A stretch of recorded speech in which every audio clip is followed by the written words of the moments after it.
Good morning. We are extremely pleased that you are here.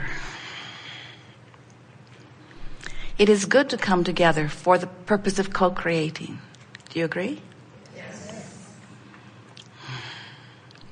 You are knowing what you are wanting?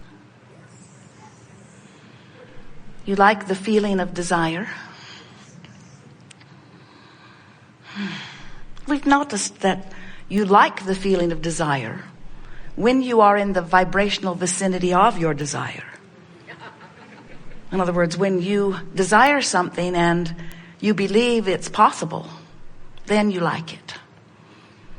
But when you hold desire and simultaneously the strongest vibration within you is one of doubt, then that desire is not so sweet, is it? Then you say, I was happier before I hatched that desire. Because a desire that you contradict,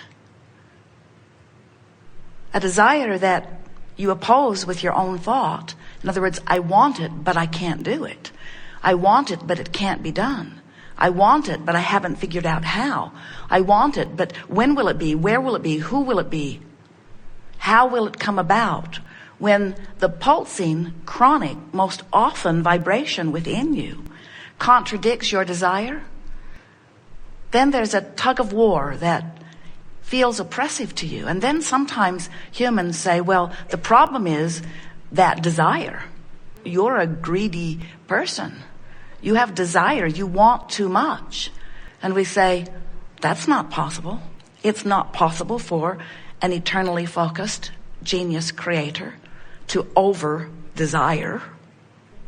But what gives you the sensation of that imbalance is having a desire born from within you out of the contrast that you are discovering, and then contradict it with your rational mind.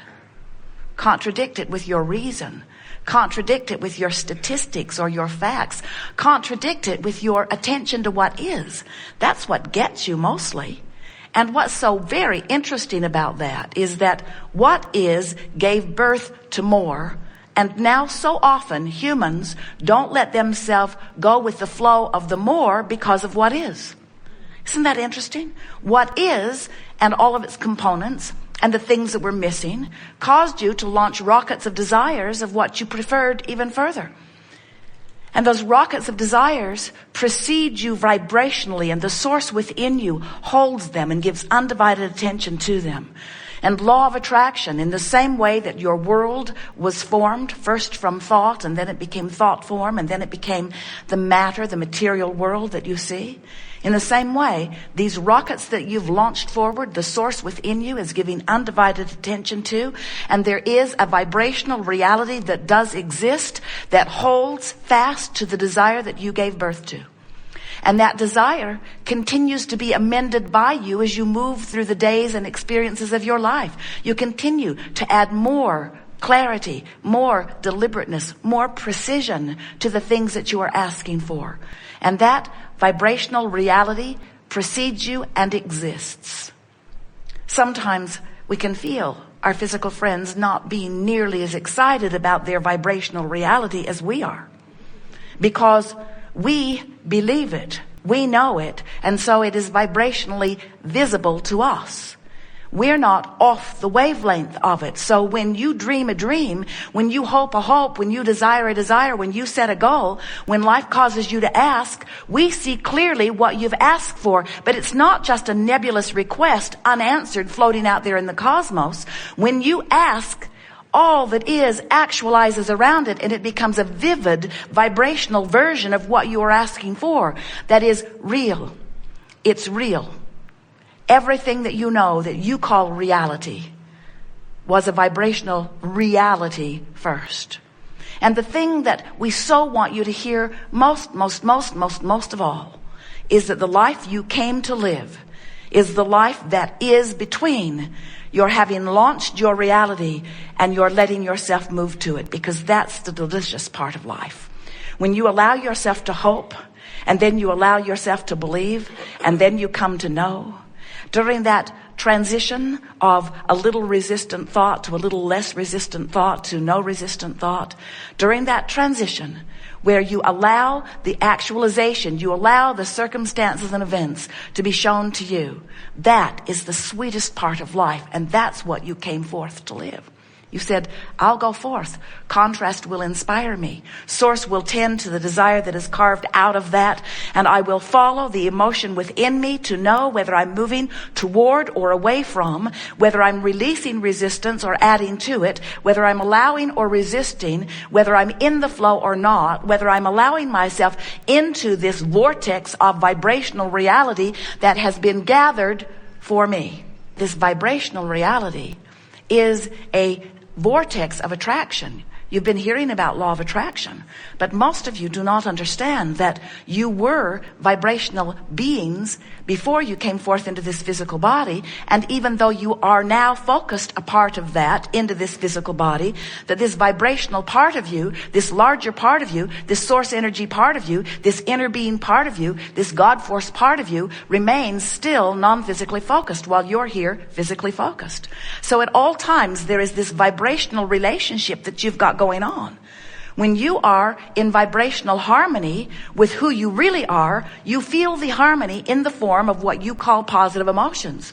A feeling of love is that alignment. A feeling of appreciation is that alignment. A feeling of ecstasy or exhilaration, those feelings of passion, that feeling of being tuned in, tapped in, turned on, that feeling of being alive and glad to be alive. Those feelings are your emotional guidance letting you know that the vibrational relationship between the larger vibration of you and this smaller physical vibration of you match. And when they match, your positive emotion shows you. Any negative emotion shows you there's some mismatching going on. When you are hating someone, you're really a mismatch from the love that the source within you is feeling toward that very one. And you say, well, right there, Abraham, there's something pretty screwy about my inner being. Why would my inner being love the likes of that? And we say, because your inner being is love, and your inner being is tuned to love, and your inner being is the touchstone, the standard, the source, the calling home of you. Your inner being is pure positive energy. Well, if my inner being is pure positive energy, and I was my inner being before I was born here into this physical body, and now I'm in this physical body, I find reasons to hate. Tell me again, why'd I come?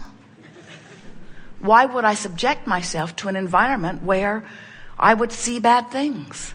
And we say, because you are the leading edge creative part of this all that is, who said, I will go forth and explore the contrast, and from it I will see what I like and I will see what I don't like, and I will eternally ever be asking for something improved. Even one-celled organisms are doing that. All species evolve from their exposure to life and their request for more. But the part that so many have forgotten, and we are here to remind you, is that when life causes that request to be born within you, whether you speak it in words or not, you emanate a rocket of desire, and that vibrational rocket, that vibrational emission, that vibration is received by Source. And Source gives undivided attention to it, and now law of attraction responds to your newly amended request. And when you ask, it is always given. That's that response we're talking about. So now, Source giving undivided attention to this that you have become. The question that we want to ask you is, where are you in all of this? Did you come along? Or are you still defending your reason for wanting it? Often, rather than going with the flow, with the idea of more money, you hang around in the defensiveness of why you need it.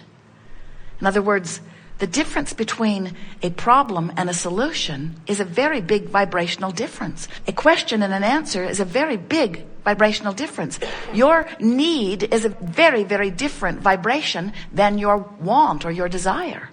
So your emotions let you know how you're doing about this. But meanwhile, regardless of how you're doing now that you've launched it, Source is on it. And law of attraction is responding to this powerful request. And this is the part that we so want you to hear. All cooperative components are being gathered by law of attraction into this vortex, into this vibrational reality, into this vortex of creation. All cooperative components are already there. The question is, are you one of them? If you're complaining, the answer is no. If you're worried, the answer is no. If you're angry, the answer is no. If you're frustrated, the answer is no. If you're overwhelmed, the answer is no. If you're feeling defensive, if you're blameful, if you're justifying why you need it, the answer is no. If you're hopeful, the answer is you're on the brink of it.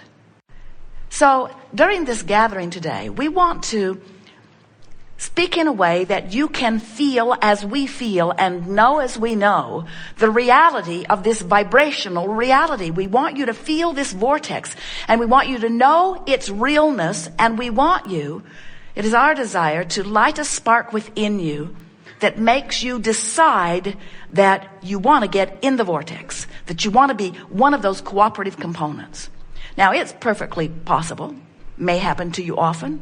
We see it happen to Esther, where you're bipping along, you're finding reasons to feel good, you're launching rockets of desire, and you're mostly in the vortex.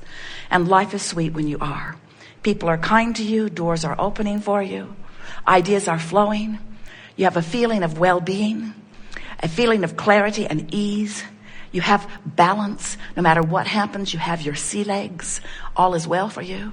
And then something will happen that causes an reactivation of an old, maybe dormant vibration within you. Something happens and you view it, which causes you to offer a vibration that isn't consistent with the vortex. So all that happens is the vortex just spits you out. Because if you're not a vibrational match to it, law of attraction doesn't hold you there. In other words, you're called there. Spitting you out is a sharp way of saying it, but it really is accurate. Because law of attraction calls to it what matches and doesn't allow near it what doesn't. How about that? So if you are a vibrational match, if you are feeling worthy, if you're feeling confident, if you're feeling happy with yourself, you're happily in the vortex. But when you find a reason to find fault with yourself, out you go. Now, we want to present this in a way that you don't worry about getting spit out of the vortex, because you understand that this process that you are upon here in your physical body is 3 steps. You came forth to explore contrast. You came forth to know what you don't want so that you can more clearly identify what it is you do want. Without that comparison, none of us could move forward. So as you continue to add to all that is by knowing what you don't want, you're having a step 1 moment. And when you're having a step 1 moment, you're not in the vortex. Now, we're always in the vortex having our step 2 moment. In other words, when you launch a rocket of desire, you send it our way. And we see it and embrace it and know it and become a vibrational match to it. We focus upon it, and law of attraction responds to it, which means what you want is in the process of becoming, but it means something ever so much more important. It means you expanded to be more. And that's the thing that so many of you are missing in this business of creation. You think you're creating a car. You're not creating only a car. You're creating yourself as the holder of that better vehicle. It is you who is expanding. Life gave you the idea of expanse. And even though your ideas are about things you want or relationships you want, you are the expanded part of this. Can you hear this? So life keeps causing you to become more. And when you become more, the you that became more is always in the vortex. Step 2. Step 3 is you in your human physical form must find a way to get in there too. That's what the art of allowing is. Getting in the vortex, becoming a vibrational match to who you have become. Another way of saying it is, life caused you to expand. The larger part of you did. What's the rest of you doing? Hanging on for dear life. Beating the drum of justification and rationalization. I need it because I don't have it. I need it because I don't have it. I need it because I don't have it. And what we want you to hear is the vibration of I don't have it doesn't match what's